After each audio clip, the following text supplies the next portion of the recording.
माह रजब वो बाबरकत महीना है जो हमें गफलत की नींद से जगाने आता है। ये रमजान से पहले अल्लाह की तरफ से एक रूहानी दस्तक है, एक खामोश पैगाम कि अब लौट आओ, अब संभल जाओ, क्योंकि मग़फ़िरत का मौसम करीब है। रजब उन 4 महीनों में से है जिन्हें अल्लाह ताला ने हुर्मत वाला करार दिया। कुरान में इरशाद है, बेशक महीनों की गिनती अल्लाह के नजदीक 12 है, उनमें से 4 हुर्मत वाले हैं। अत-तौबा 36। इन महीनों में गुनाह आम दिनों के मुकाबले में ज्यादा संगीन हो जाते हैं और नेकी का अजर बढ़ जाता है। नबी करीम सल्लल्लाहु अलैहि वसल्लम ने इरशाद फरमाया, जमाना घूम फिरकर उसी हालत पर आ गया है जिस पर अल्लाह ने उसे पैदा किया था। साल 12 महीनों का है, उनमें से 4 हुर्मत वाले हैं। बुखारी, मुस्लिम। और इन्हीं में एक महीना रजब भी है। ये हदीस हमें बताती है कि रजब कोई रिवायत या सकाफती महीना नहीं, बल्कि अल्लाह के मुकर्रर करदा हुर्मत वाले महीनों में शामिल है। माह रजब हमें रोकता है कि हम जुल्म, झगड़े, गाली, धोखे और नाफरमानी से बाज आ जाएं।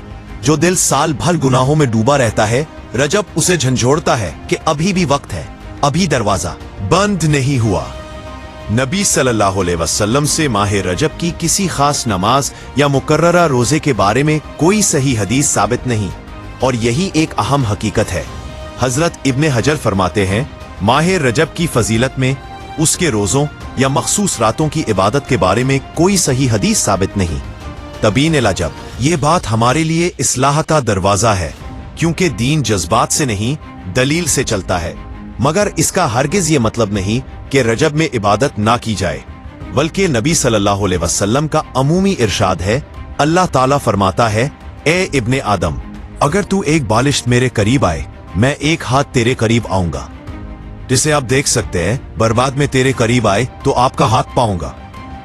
और हमारा रमदान का लिहाज करते थे। एक सहाबी का कौल है, हम रजब में अपने नफ्स की इस्लाह शुरू करते थे ताकि रमदान में दिल अल्लाह के लिए हाजिर हो। भी माह रजब हमें सिखाता है कि इबादत सिर्फ सजदों का नाम नहीं, बल्कि गुनाह छोड़ देना भी इबादत है। अगर इस महीने हमने एक हराम छोड़ दिया, एक दिल ना तोड़ा, एक आंसू तौबा में बहा दिया, तो यही रजब की कामयाबी है। याद रखें, रजब बीज बोने का महीना है, शाबान उसकी आबियारी और रमजान फसल काटने का वक्त। जो रजब में ना जागा, वो रमजान में भी सोया रह गया।